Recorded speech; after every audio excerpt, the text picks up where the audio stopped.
오늘 요한복음 3장 31절로 36절까지 말씀이고요. 예수님 위로부터 오시는 만물 위에 계시는 이라는 제목으로 같이 말씀 나누도록 하겠습니다. 오늘 요한복음 3장 31절부터 36절까지 말씀은요, 요한복음 3장 전체에 대한 성찰과 종합적인 이 저자의 견해를 밝히고 있습니다. 그래서 3장에서 이야기하고 있는 것, 앞에서 이야기하고 있는 내용을 가지고 어떻게 보면 결론부다라고 생각을 할 수가 있습니다. 여기서 보면 먼저 위로부터 오시는 분, 이분이랑 땅에 속한 자, 이 둘을 대조해서 이야기하고 있죠. 위로부터 오시는 이는 만물 위에 계시고 땅에서 난 이는 땅에 속하여 땅에 속한 것을 말하느니라. 하늘로부터 오시는 이는 만물 위에 계시나니 그가 친히 보고 들은 것을 증언하되 그의 증언을 받는 자가 없도다 라고 이야기합니다. 두 부류죠. 명확하게 하늘 위에 계시다가 하늘 위에서부터 오시는 이가 있고, 땅에 속하여서 땅의 것을 말하는 자가 있는데, 땅에 속하여서 땅의 것을 말하는 자가 지금 하늘로부터 위에서부터 오신 이의 증언을 들었지만 그 증언을 받지 않는다, 받는 자가 없다라고 이야기합니다. 예수님이 바로 요한이 처음부터 이야기하는 위로부터 오시는 분, 로고스라고 이야기를 하고 있죠. 이 위로부터 온다라고 하는 것, 우리가 계속해서 3장에서 강조했지만 우리 개역개정 성결에서 거듭난다라는 거, 거듭 again이라고 하는 아노테인이라고 하는 헬라어에서 나온 겁니다. 위로부터, 아노테인, 위로부터 나신 자. 위로부터의 출생은 앞에 보면 위로부터 오시는 이를 믿는 자에게만 나타날 수 있는 것입니다. 사람이 위로부터 출생하지 아니하면 영생을 얻지 못하는 거죠. 근데 위로부터 태어나기 위한, 위로부터 출생하기 위한 유일한 방법은 위로부터 오신 그분을 믿는 믿음으로만 가능한 것입니다. 이와 대조적으로 위로부터 오시는 유일하시죠. 예수님 한 분이시고 나머지 모든 자들은 다 땅에서 난 자들입니다. 땅이라고 하는 표현은 이 개라고 하는 표현을 여기서 썼는데요. 개라고 하는 게 딱 땅이에요. 세상을 이야기할 때는 보통 코스모스라고 하는 헬라어를 사용하고요. 개라고 하는 것과 코스모스, 땅이라고 하는 것과 세상은 다른 개념입니다. 세상은 죄악으로 물들어 있는, 죄성으로 물들어 있는 타락한 세상을 표현할 때 코스모스라는 표현을 쓰는 것이고, 땅이라고 하는 표현은 죄가 없는, 죄성과 상관없는 중립적인 그러한 땅을 이야기하고 있는 겁니다. 단 그 땅이라고 하는 것은 태생적으로 한계를 가지고 있다라는 것을, 특성을 강조하고 있는 단어입니다. 여기서는 하늘과 땅, 죄가 없더라도 땅은 하늘을 이해할 수 없는 태생적인 한계를 지니고 있는 그러한 장소이죠. 그래서 땅의 특징은 유한성, 제한성을 가지고 있다라고 하는 의미로 여러분들이 이 땅을 생각하시면 됩니다.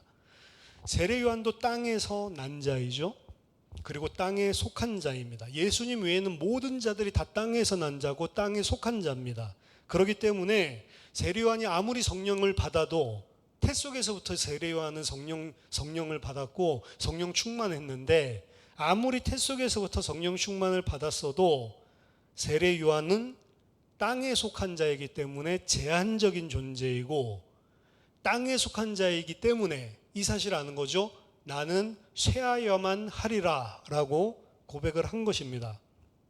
세례 요한이 비록 하나님으로부터 보내심을 받아서 하나님의 사역을 감당하고 있는 것은 맞지만, 세례 요한은 하나님의 계획, 하늘의 계획을 fully, 온전하게 완전하게 알 수는 없었고 그것을 온전하게 계시할 수도 없는 땅에 속한 존재입니다. 오래전에 하나님께서 언약하신 물과 영으로 새로운 피조물 출생하도록 만들어주는 것도 세례 요한은 할 수가 없는 것이죠. 왜? 그는 땅에 속한 자이기 때문에.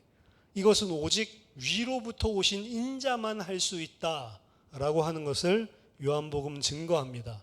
그분은 하늘의 최고의 권위를 가지고 하늘의 일들을 우리에게 계시할 수 있는, 말씀해 줄 수 있는 유일하신 분입니다. 왜냐하면 그 예수만이 하늘에서 자기가 친히 보고 들은 것, 근데 그 예수가 하늘에서 친히 보고 들은 것은 한계가 있는 것이 아닙니다. 요한복음 1장에서 태초에 말씀이 계시니라.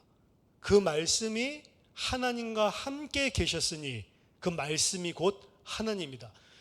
예수 그리스도는 말씀이시고 하나님이시고 하나님과 함께 하셨기 때문에 위에서 있는 것들, 하늘의 뜻, 하나님의 뜻, 위의 것들을 온전하게 다 알고 보고 들은 것을 우리에게 계시할 수 있는 유일한 분이다라는 것을 요한복음은 계속해서 강조하고 있고, 오늘 본문에서는 이것을 정리해서 이야기하고 있는 것입니다. 그리고 요한은 그럼에도 불구하고 안타까운 현실을 이야기를 하는데, 그 위로부터 오신 이가 증언하는 증언을 받는 자가 없었다라고 비관적인 사실을 말합니다. 이것은 이미 3장 11절에 예수님께서 우리는 아는 것을 말하고 본 것을 증언하노라. 그러나 너희가 우리의 증언을 받지 아니하는도다 라고 3장 11절에서 이야기했던 것을 반복해서 진술하고 있는 거죠. 왜 위에서 오신 이가 증언을 하고 참된 것을 말하고 있는데도 땅에 속한 자들이 그 증언을 받지 않는가? 요한복음 1장 11절에 의하면 자기 땅에 왔는데도 불구하고 자기 백성마저도 영접하지 않았다라고 이야기하거든요. 왜 그랬을까? 이방인들 뿐만 아니고 자기 백성들 이스라엘까지도, 유대인들까지도 왜 위에서 오신 그 하나님의 아들의 증언을 받지 않았는가? 그것은 그 위에서 오신 이의 모습이 땅의 생각과 부합하지 않았기 때문입니다. 땅에 속한 자는 땅에 속한 개념 속에서 생각할 수밖에 없는데, 위에서 오신 그분의 모습이 땅의 생각에서는 절대로 메시아로, 왕으로 모실 수 없는 모습으로 등장했기 때문에 그런 것입니다.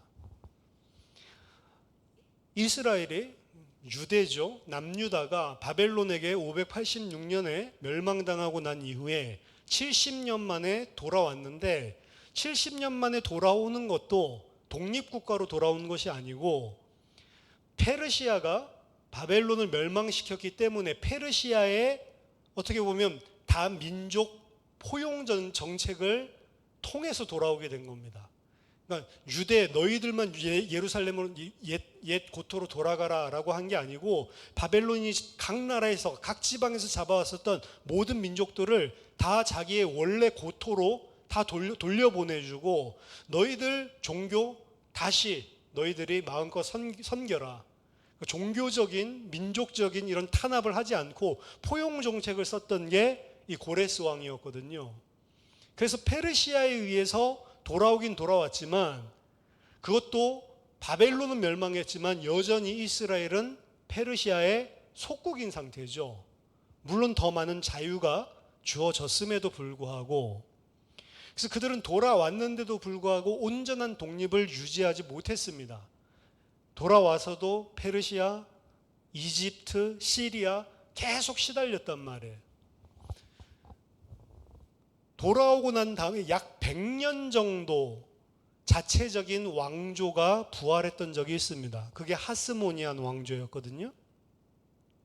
하스모니안 왕조는 그 마카비 왕조라고도 이야기하는데, 그 주다스 마카비를 위시해서 마카비의 5 형제들이 어떻게 보면 전쟁 천재였습니다.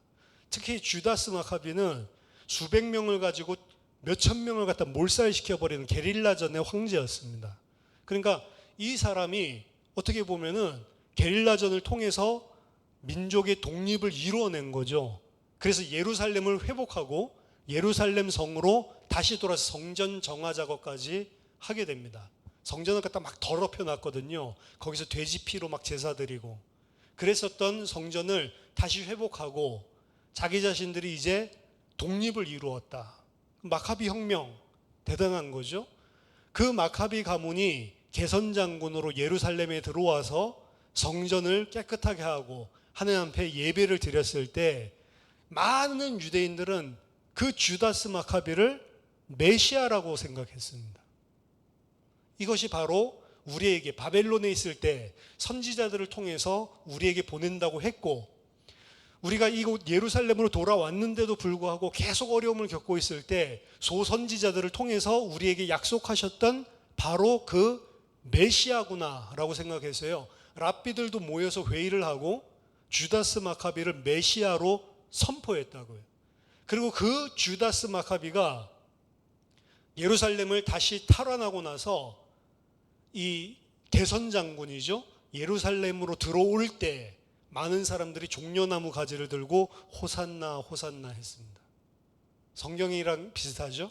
예수님 들어오실 때 말하자면 이스라엘 사람들, 유대인들이 생각하는 메시아, 하나님이 우리를 위해서 구원하실 구원자로 보내실 자의 이미지는 주다스 마카비 같은 사람입니다. 전쟁 용사, 모든 이방인을 짓밟고 모든 이스라엘의 서름을 풀어줄 수 있는 전쟁 군사적인 지도자. 근데 그 사람이 메시아가 아니잖아요. 주다스 마카비가 하스모니안 왕조가 무너지고 난 이후에 똑같이 여전히 유대인은 로마의 속국이었고 계속해서 이 민족의 어려움을 당하고 서름을 당하고 있는 상태에 있었죠. 그때 또다시 저분이 메시아인가라고 하는 인물이 일어났는데 그게 예수인데 주다스 마카비랑 비교해 보세요. 비교가 안 되는 겁니다, 사실은. 분명히 하나님이 함께하는 능력이 있는 것은 같은데 그 능력을 자신들이 원하는 걸 해결해 주기 위해서 전혀 쓰지를 않으시는 거죠. 그러니까 어떻게 보면 가룟 유다가 예수님을 배신한 것은 3년 반 동안 옆에 있으면서 그분에게 하나님이 어떤 능력으로 역사하는지를 이 바다도 걷고 바다 이 돌풍도 말씀 한마디로 잠재워 버리고 죽은 자도 일으켜 세우고 엄청난 권위와 그리고 권세를 하나님이 함께 하시는 많은 성령의 증거로 보여준 걸 봤단 말이죠. 근데 답답한 거예요. 저 정도의 능력이 있으면 충분히 이 로마들 다 쓸어 없앨 수 있을 것 같은데 요한과 야고보는 어떻게 생각하죠? 예수님을 영접하지 않는 마을을 주님, 저 12군단을 불러서 싹 불태워버릴까요? 라고 말했을 정도로 예수님에 대한 능력에 확신이 있었거든요. 근데 그런 제자들은 그 하나님이 함께 하신 능력이 확실하다라는 것을 봤음에도 불구하고 실제 로마나 그리고 잘못된 종교 당국을 향한 예수님의 모습은 너무 약한 거예요. 본인들이 원하는 것들을 안 해주는 거죠. 그래서 가룟 유다는 어떻게 보면 예수님이 하나님의 능력을 로마 병사를 향해서 사용하도록 부추기기 위해서 조정하기 위해서 일부러 배반을 하고 로마 병사에게 끌려가는, 그래서 처형당하도록 만드는 그 앞잡이 노릇을 했는데 본인은 생각했겠죠. 이제 본인이 잡혀가려고 처형받으려고 하면 능력을 바라지 않을까라고 생각을 했는데 능력을 바라기는커녕 그냥 끌려가고 두들겨 맞고 고통당하는 모습을 보면서 양심의 가책이 느껴져서 자살했다. 이런 해석을 하죠. 예수 그리스도가 이 땅에서 하시는 그 십자가, 고난, 그 이미지는 이 땅의 사람들이 생각하는 메시아의 이미지가 전혀 아니었기 때문에 받을 수가 없었던 것입니다. 더더군다나 요한복음 2장에서도 등장을 하지만 나사렛에서 어찌 선한 것이 나겠느냐. 분명히 예수님은 베들레헴에서 출생하셨는데도 호적을 하기 위해서 잠깐 올라갔을 때 베들레헴에서 출생하여서 하나님의 예언을 성취한 것은 맞지만 일반적으로 예수님이 자라신 곳은 나사렛이었기 때문에 예수님의 출생 비하인드 스토리도 사실은 가려져서 나사렛 출생이다라고 대부분은 생각을 했습니다. 그래서 그것을 비꼬기 위해서 나사렛 예수라고 이야기하는 거예요. 나사렛에서 난 예수를 메시아라고 믿는다. 사실은 말도 안 되는 비꼬는 이야기를 하는 거죠. 철저하게 예수님이 이 땅 사람으로서는 메시아로 받아들일 수 없는 모습으로 점철되어 있습니다. 그리고 그 절정은 십자가죠. 로마를 정복해야 될 유대의 왕이, 편말에 유대 왕이라고 조롱하는 글자가 써 있고 십자가에서 처형당하는, 그것도 가장 모욕스러운 방법으로, 정치범을 죽이는 방법으로, 그리고 유대의 율법에 의하면 저주받은 사람의 모습으로 십자가에서 죽은 것이죠. 그래서 그 누구도, 자기 백성마저도 그를 받아들이지 못했고, 요한은 지금 이 이야기를 안타까워서 하고 있지만 이건 이 시점의 이야기고요. 요한을 위시해서 모든 12제자들도 다 그 십자가 앞에서는 부인하고 도망가 버리고 말았습니다.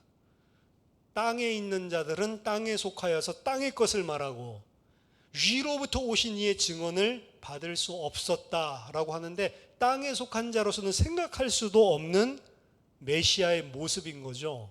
그래서 그들은 받을 수가 없었습니다. 하지만 33절에 요한복음 1장 12절과 일맥상통하는 거죠. 자기 백성은 영접하지 아니하였으나 영접하는 자, 곧 그 이름을 믿는 자들에게는 하나님의 자녀가 되는 권세를 주셨다. 마찬가지로 땅에 있는 자는 땅에 속하여 땅의 것을 말하고 위로부터 오신 이의 증언을 받지 아니하였지만 소수의 그의 증언을 받는 자가 있었죠. 그의 증언을 받는 자는 하나님이 참되시다는 것을 인쳤느니라. 하나님이 참되시다는 것을 인쳤느니라. 그러니까 예수의 증언을 받는 자는 하나님이 인쳐주는 게 아니고요. 여기서는 그 예수를 받는 사람이, 하나님은 정말로 참되신 분이구나 라는 것을 확증하였느니라, 요 소리입니다. 그러니까 예수님의 증언을 받는 자는 하나님은 정말로 신실하신 분이구나, 하나님은 정말로 언약에 참되신 분이구나 라는 것을 확증한 사람들이다 라고 이야기를 하는 겁니다. 하나님이 보내신 이 예수죠.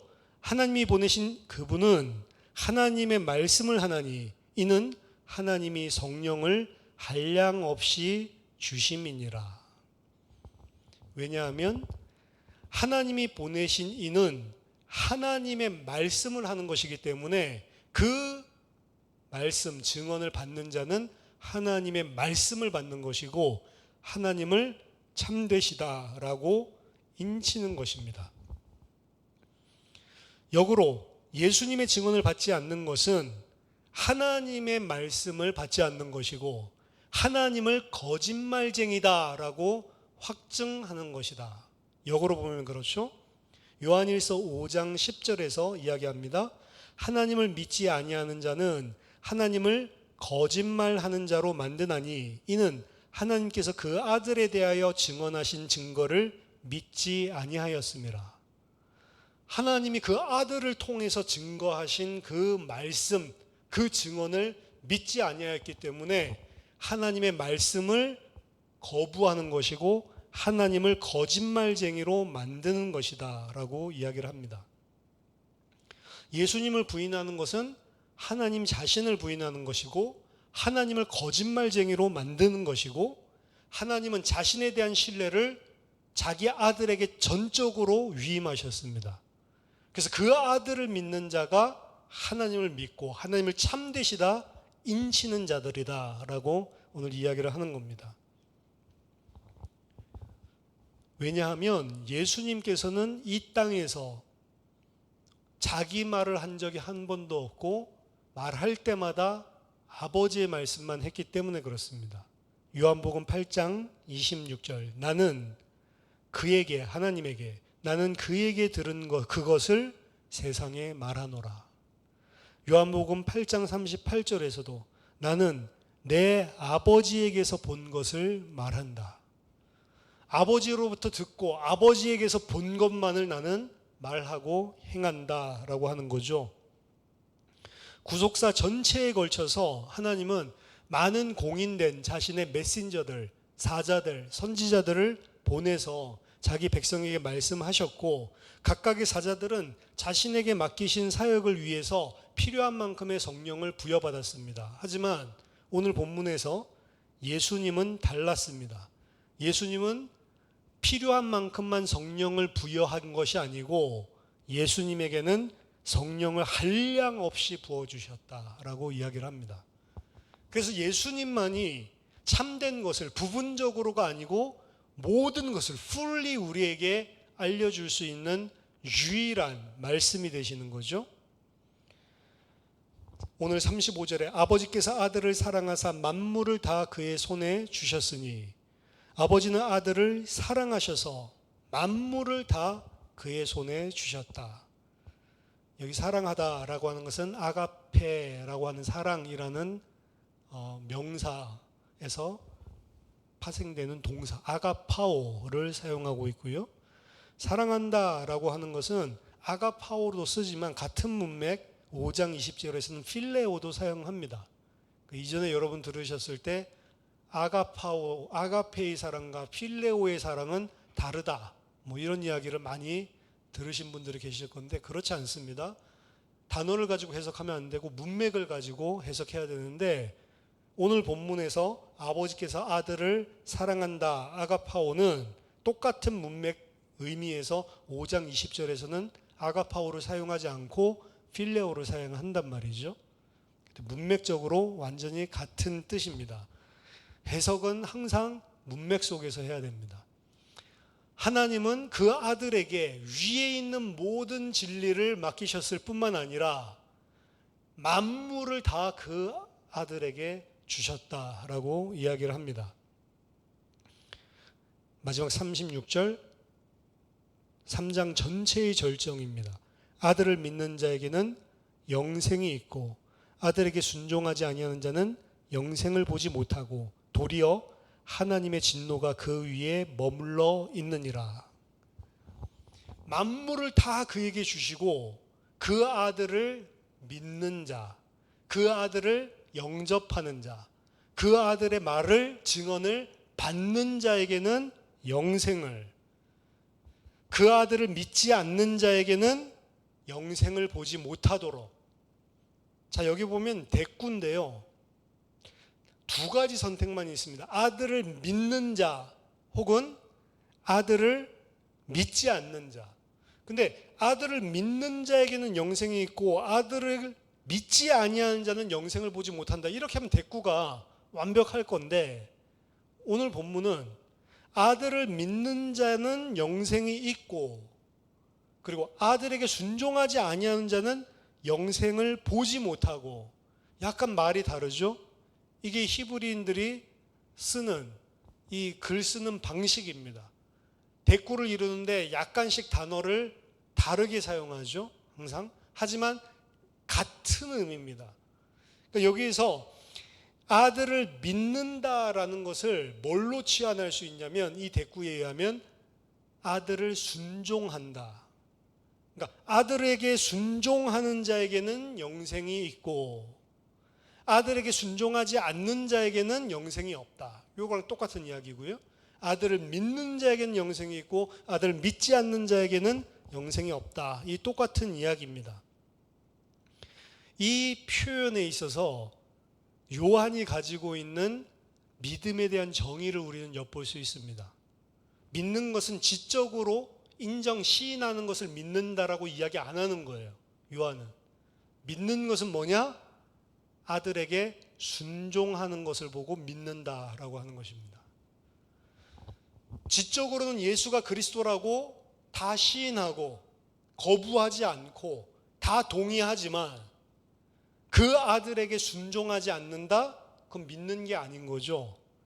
헬라적인 개념에서는 그 지적인 동의를 믿음이라고 할 수 있을지 몰라도 히브리적인 개념에서는 믿는 것과 순종하는 것이 같이 가는 것이지 머리 따로 몸 따로 절대로 따로 노는 법이 없는 것입니다. 그래서 믿음을 다른 말로 지금 요한은 표현하는데 뭐라고 하냐? 믿음은 다른 말로 하면 순종하는 것. 아들을 믿는 것, 그게 아들을 순종하는 것이고요. 아들을 믿지 않는 것, 그 아들에게 순종하지 않는 것. 이렇게 똑같이 이해를 할 수가 있습니다. 믿는데 불순종한다? 그래서 불가능한 것이다. 믿음과 순종은 따로따로 노는 것이 아니고 믿음과 순종은 같은 것입니다. 그리고 불순종하는 자, 믿지 않는 자는 장래에 종말론적인 심판을 주님 재림하실 때 받을 것이지만 여기서 요한은 그 하나님의 진노가 나중에 종말에 있을 것이다 라고 이야기하지 않고 그 위에 이미 머물러 있다라고 이야기를 합니다. 심판의 현재성이죠. 믿지 않는 자들에게 대한 하나님의 진노는 미래의 것이 아니고 현재 일어나고 있는 실체다라고 이야기를 합니다. 이것은 앞에서 18절에 믿지 않는 자는 이미 심판을 받았느니라 라고 하는 말과 같은 것을 지금 종합적인 결론에서 이야기하고 있는 것입니다. 그래서 요한의 이 최종적인 증언은 아들을 믿는 자에게는 영생이 있고 아들을 순종하지 아니하는 자에게는 영생을 보지 못하고 도리어 심판이 지금 이미 그에게 머물러 있다라고 하는 것을 마지막으로 요한은 증언하고 이제 요한복음에서는 세례 요한의 모습은 사라집니다. 이게 최종적인 어떻게 보면 세례 요한 사역의 그리고 세례 요한이 전하고자 했었던 증언의 내용이 될 수가 있겠습니다. 자, 이 오늘 우리가 읽은 짧은 6절의 말씀이지만 이 6절의 말씀 안에서 우리가 생각해 볼 문제를 3가지로 정리를 하고 오늘 말씀을 맺겠습니다. 먼저 첫 번째는 오늘 본문에서 보여주고 있듯이 하늘에 속한 자의 증언과 땅에 속한 자의 증언을 분명히 대비시키고 있습니다. 대조시키고 있습니다. 그리고 그러한 대조는 땅에 속한 자로서의 하늘에 속한 것을 이해할 수 없음이 분명히 오늘 밝혀지고 있습니다. 땅에 속한 자는 위로부터 온 하늘의 증언을 받을 수 없다. 하지만 극히 일부에게는 하나님이 은혜로 허락하신 거죠. 그 위로부터 오신 분의 증언을 받아들일 수 있는 은혜를 허락하신 것인데 중요한 것은 그것을 은혜로 믿게 된 신자는 이 세상에 속하지 아니한 자, 이미 하늘의 시민권을 가지고 있는 자라고 성경은 이야기하지만 그럼에도 불구하고 태생이 땅에서 태어난 자고 땅에 속한 자이고 그리고 여전히 이 땅에 살고 있는 자입니다. 그렇기 때문에 땅의 태생이면서 여전히 이 땅에 살고 있기 때문에 하늘에서 오신 그분의 증언을 분명히 받아들이고 그 아들을 믿는다고는 했지만 이 세상에서 2가지 가치관이 계속해서 그 사람에게는 혼재하는 거예요. 하늘의 가치관과 땅의 가치관. 어떻게 해야 되냐? 그 2가지를 분명하게 분별할 수 있는 영적인 지혜가 필요한 것입니다. 하늘에 속한 진리는 이 땅에 속한 진리랑 다른 경우가 너무나 많아요. 근데 성도는 이 땅에 살고 있지만 하늘에 속한 신분을 가지고 있는 자로서 이 땅 사람들이 보지 못하는 것을 봐야 되는 겁니다. 이 땅의 사람들이랑 똑같은 눈으로 보고 있으면 그 사람은 하늘에 속한 자가 아니라는 거예요, 사실은. 아까 전에 말씀드렸지만 이 땅의 왕은 권세를 가지고 약한 자를 다스리고 짓누르고 억압하고 심지어는 착취하는 권력을 가지고 어떻게 보면 자기가 원하는 것을 다 누리고 사는 그것을 보고 왕이라고 이야기하지만 하늘에 속한 왕은 도리어 이 땅에서 자기보다 낮은 자를, 연약한 자를, 심지어는 죄인된 자를, 원수된 자를 섬기는 종의 역할을 하신다는 거죠. 마가복음 10장 44절에 너희 중에 누구든지 으뜸이 되고자 하는 자는 모든 사람의 종이 되어야 하리라. 이 땅에서는 으뜸 최고가 되면은 모든 사람을 다스리고 누리는 그 위치에 올라가는 것인데, 하늘에 속한 진리는 가치관은 다르다는 거죠. 진짜 으뜸은 모든 사람을 살리고 모든 사람을 섬기는 종이 되는 것이다. 예수님도 그래서 왕이지만 모든 사람을 섬기는 대속물로 십자가에 처형당하심으로 왕의 일을 하신 거거든요. 그것이 위랑 아래랑 극렬하게 대조되어지는, 땅의 사람들이 이해할 수 없는 영역인 것이죠. 이러한 일들이 많습니다. 누가복음 9장 24절에서도 누구든지 제 목숨을 구원하고자 하면 잃을 것이요 누구든지 나를 위하여 제 목숨을 잃으면 구원하리라. 신자는 하늘의 생명을 얻기 위해서 땅의 생명을 부인하는 자입니다. 그래서 누구든지 나를 따르려거든 자기를 부인하고 살려고 하는 것이 아니고 십자가 메고 나를 따라와야 된다라고 이야기를 하죠. 그래서 이 하늘의 가치를 가진 자의 기도는 다릅니다.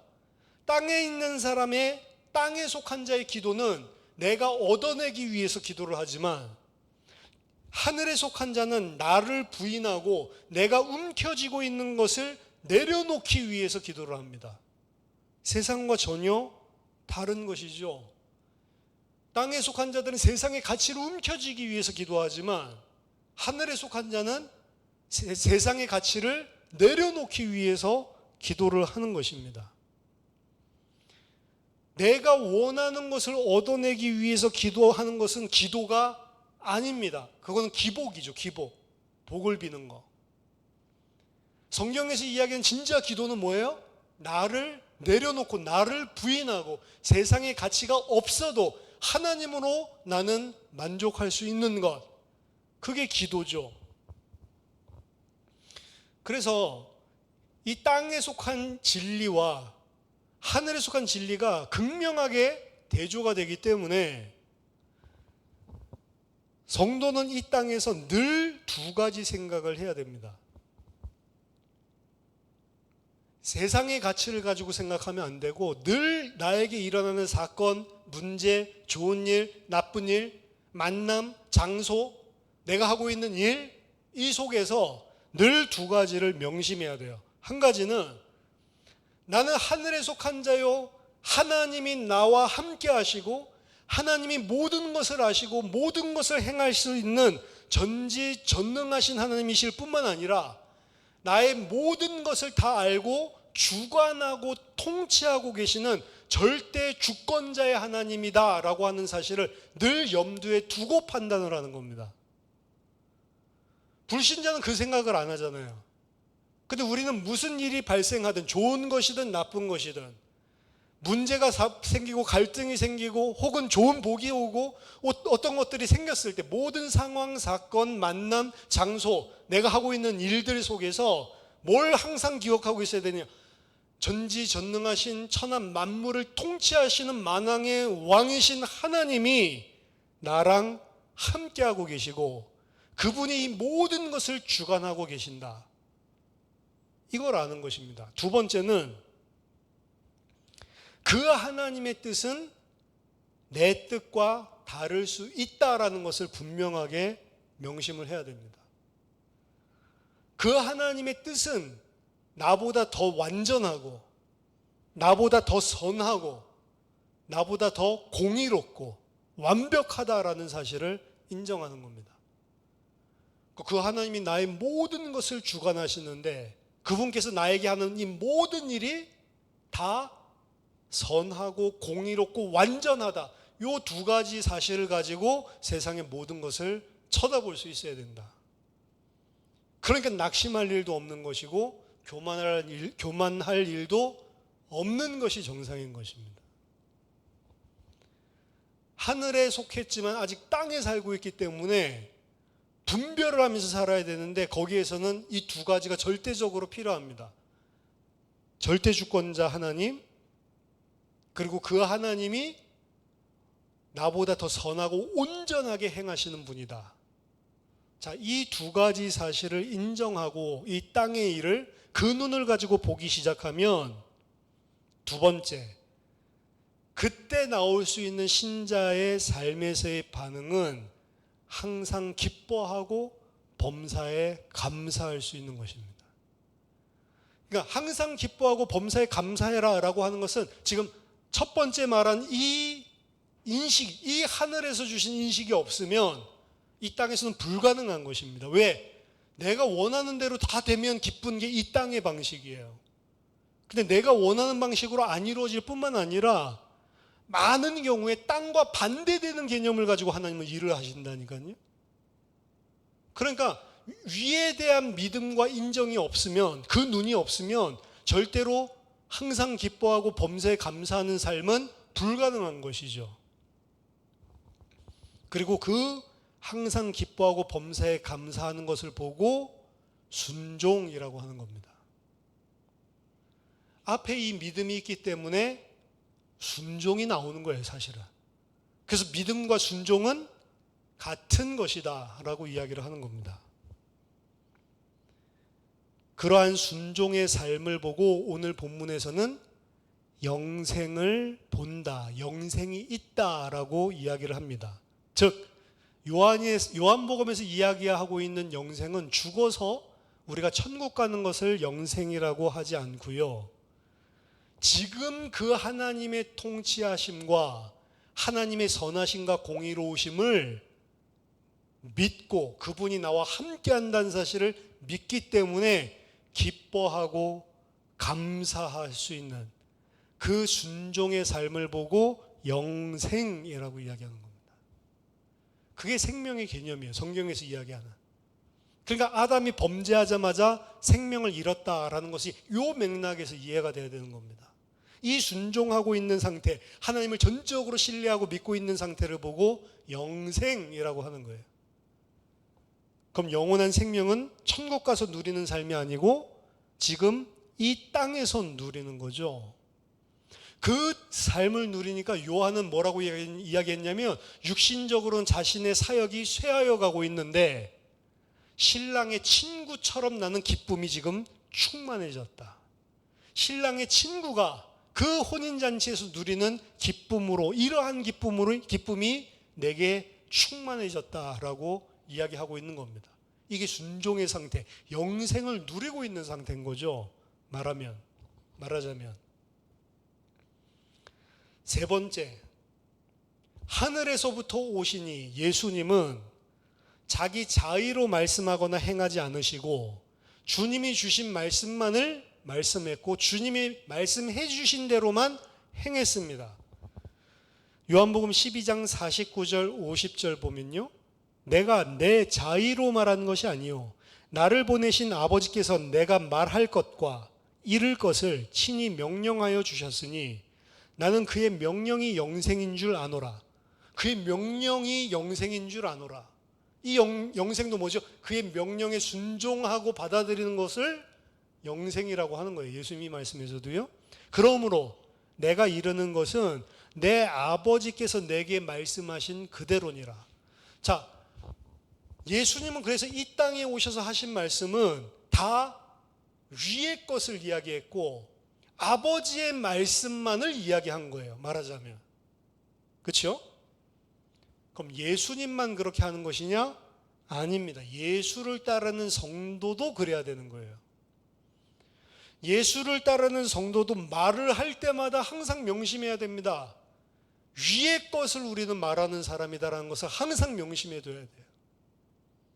그러니까 앞에 두 가지 있죠. 그 두 가지를 여러분 잘 생각하고 말이 나와야 되는 겁니다. 말에 완전하면은 그 모든 것이 다 온전한 사람이라고 이야기하거든요, 성경에서. 하나님이 내게 하라고 주시는 말씀인지 아니면 이 땅의 말인지를 반드시 분별을 하고 살아야 돼요, 성도는. 새치혀가 사람을 죽일 수도 있고 살릴 수도 있습니다. 내가 하는 말이 불신앙을 집어넣을 수가 있고 내가 하는 말이 믿음을 불러일으킬 수가 있는 거예요. 거의 교회 안에서 일어나는 것은 말 때문에 일어나는 문제고 제가 본 바로는 그렇습니다. 그리고 그 말이 땅의 말이에요. 땅의 말. 모든 판단하는 기준들 자체가 위의 것이 아니고 땅의 것입니다. 그럼 그 땅의 것은 위의 것을 알아듣지 못하게 만들고요. 우리는 땅에 속한 자라고. 그러니까 땅의 걸 이야기하면 받는 사람도 너무 잘 받아. 궁극적으로 뭐냐? 위의 것을 받는 게 아니고 그 땅의 것들로 충만해지게 만들어버린단 말이에요. 그러니까 말 때문에, 그러니까 항상 이 분별을 해야 됩니다. 위에 속한 말인지 땅에 속한 말을 하고 있는 것인지, 내가 위에 속한 말을 가지고 기쁨과 감사가 충만해서 지금 하고 있는 말인지, 아니면 땅의 것들 가지고 내가 불신앙을 일으키고 혹은 내 자신을 드러내려고 하는 말인지, 내 자신이 원하는 것을 끌어내기 위해서, 나를 만족시키기 위해서 하고 있는 것인지. 좁게 본다면 교회의 강단을 이야기하는 걸 수 있습니다. 강단에서는 위에서 주신 말씀만을 말씀해야 되는 거지 땅의 이야기를 하면 안 되는 것이죠. 교회의 강단은 하나님의 말씀만 선포되어야 되는 겁니다. 근데 이거는 강단에만 이야기하는 게 아니에요. 교회 강단만 하늘의 것만 선포해야 되는 게 아니고 성도의 삶 속에서 일상의 언어도 하나님의 말씀만 나가야지 정상인 거예요. 사실은 늘 성경 말씀 설교하라는 말이냐? 그 말이 아닙니다. 정말 이것이 하나님의 말씀, 영생의 말씀, 즉 이 사람에게 생명을 주고 풍성하게 만들고 하나님의 사람으로 온전하게 세워지는데 유익한 말씀인지 아닌지를 분별을 하고 살아야 된단 말이에요. 그냥 나오는 대로 말하는 게 아니고. 그것이 아니라면 상대를 결과적으로 죽이고요, 상대의 믿음을 흔들고요, 그리고 나의 땅의 정욕을 채우는 역할을 하는 말만 하고 있는 겁니다.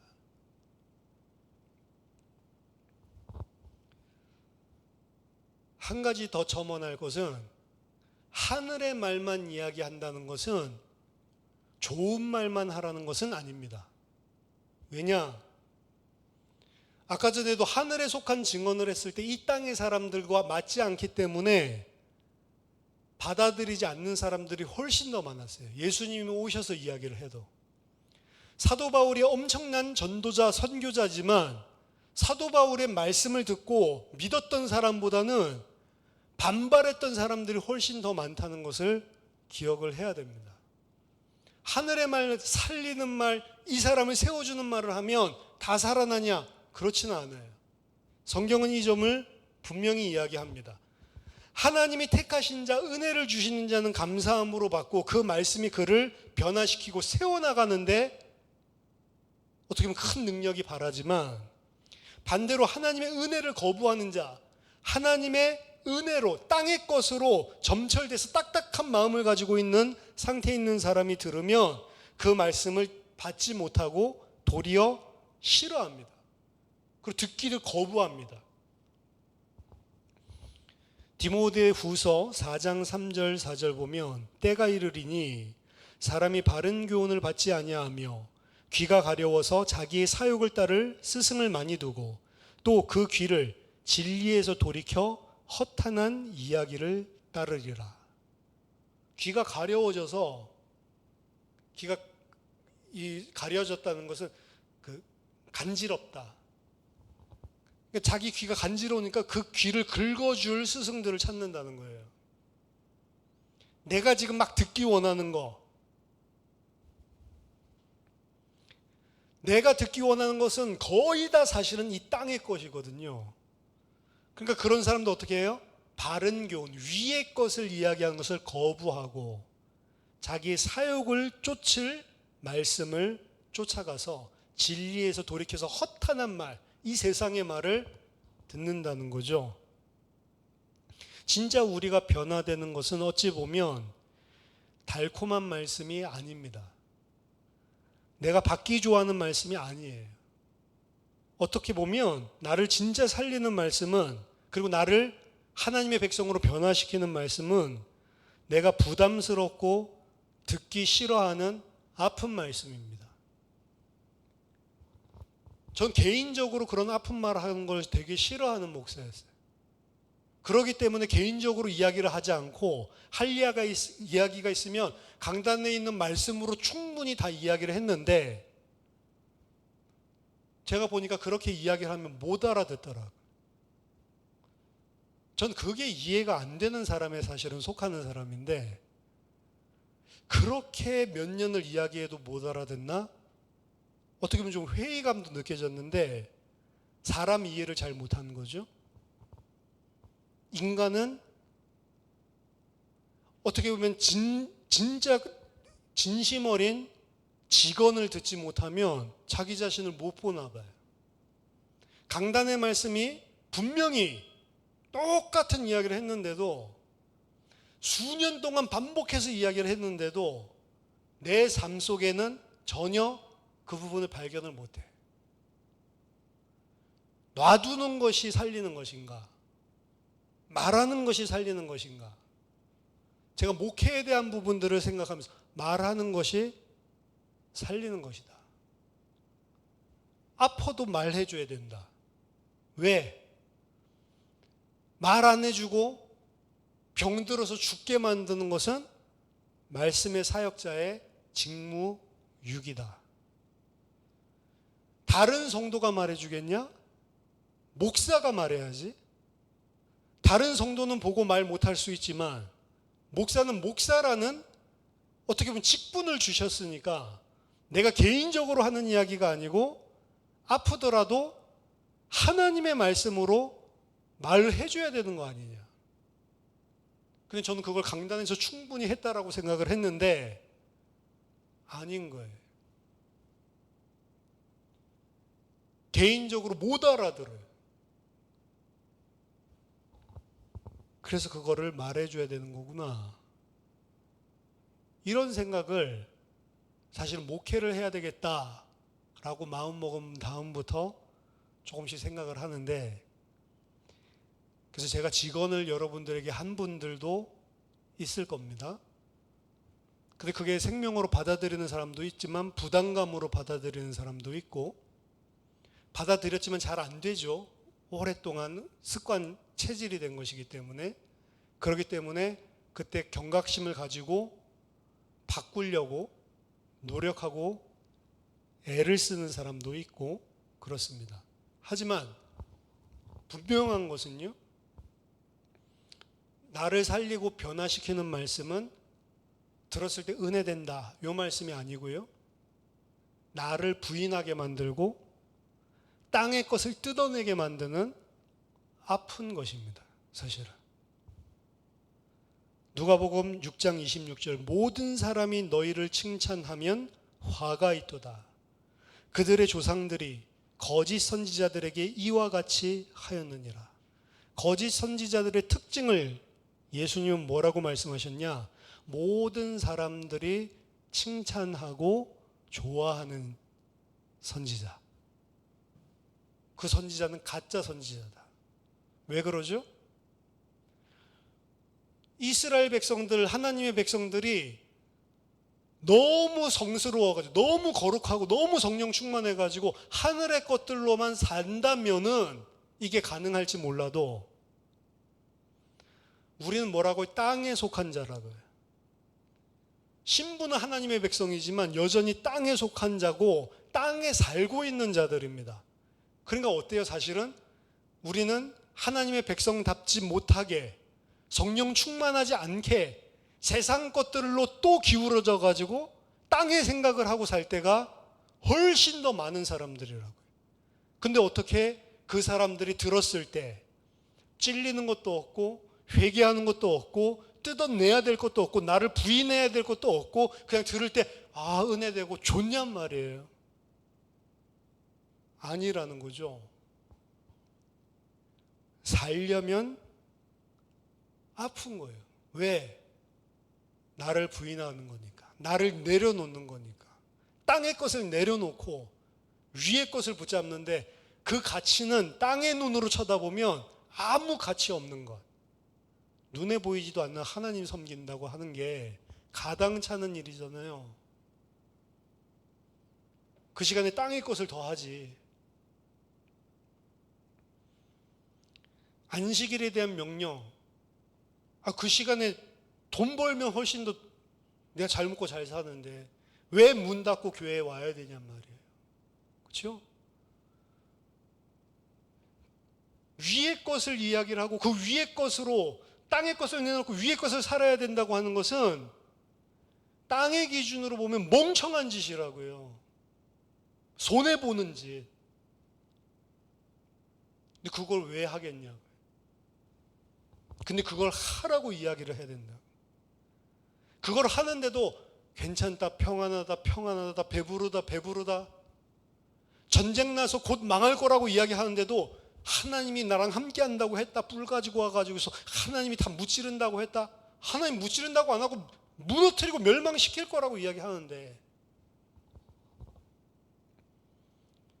거짓 선지자는 모든 사람이 좋아할 말만 하지만 진짜 위의 것이라면 땅의 것이 더 체질된 우리에게는 부담되고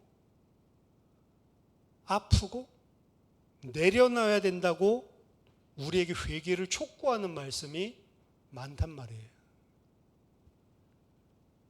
하나님의 말씀의 양면성입니다, 그게. 근데 그 땅의 것을 내려놓고 위의 것을 잡을 때 오는 기쁨은 땅의 것이 주는 거랑 비교할 수 없는 기쁨이 충만해진단 말이에요. 내려놓을 때 여러분들이 오는 기쁨을 맛보지 못한 사람은 이 말이 무슨 말인지를 모를 겁니다. 예수님만 위의 것을 말하는 자가 아니고 우리도 위의 것을 말하는 자가 돼야 되고요. 말할 때 항상 생각하십시오. 그리고 위의 것의 말은 사람을 살리는 말인데 좋은 말이 아니고 하나님의 사람으로 온전하게 세우는 말이기 때문에 아픈 말이 될 가능성이 더 높다. 저는 여전히 이렇게 생각합니다. 굳이 저랑 개인 면담을 안 해도 강단 통해서 그 말씀을 아는 게 가장 좋은 거예요. 여러분이 그 말씀 가지고 잘 묵상해보고, 여러분들 그 말씀 가지고 나를 비춰보고, 여러분들 그 말씀 가지고 일상을 진짜로 말씀 가지고 살다 보면 그게 다 사람의 어떤 직원이 필요 없을 정도로 다 나오는 건 답인데 그냥 말씀 듣고 흘려보내는 거예요. 말씀이 영생입니다. 말씀을 순종하는 게 영생이고요. 말씀 순종하려면 그 말씀을 알아야 되는데 하늘의 것이랑 땅의 것이랑 전혀 다르기 때문에 말씀을 들어야 되는 거예요. 그 말씀 가지고 나를 볼 줄 알아야 됩니다. 그리고 나 또한 사람들에게 말을 할 때는 위의 것을 말하는 사람이 돼야 된다. 세례 요한의 증언이었습니다. 이 증언을 마지막으로 세례 요한은 요한복음에서 사라집니다. 하지만 우리에게 엄청난 중요한 메시지를 전달하고 간 인물이 요한복음 안에서 세례 요한이 아닐까 생각해 봅니다. 우리가 하늘에 속하시니 만물 위에 계시니 그분의 말씀을 듣고 순종하고 그분과 같이 위의 것을 말하고 사는 그런 믿음의 사람들 다 되시기를 예수 그리스도 이름으로 축원합니다. 한번 기도하겠습니다. 살아계신 하나님 아버지, 은혜를 감사드립니다. 우리가 이 땅에 살고 있지만 하늘의 진리를 가지고 하늘에 속한 자로 위의 것을 말하고 위의 것으로 인하여 항상 감사하고 기뻐하는 순종하는 영생을 누리는 아들들이 되게 하여 주시옵소서. 이 땅의 것을 가지고 하나님 말씀을 혼잡지 않게 하고 우리가 이 땅에 사는 동안 하나님께 온전하게 순종하고 사람을 살리는 위의 말을 하고 사는 주의 백성들 될 수 있도록 은혜 베풀어 주시옵소서. 예수 그리스도 이름으로 기도하옵나이다. 아멘.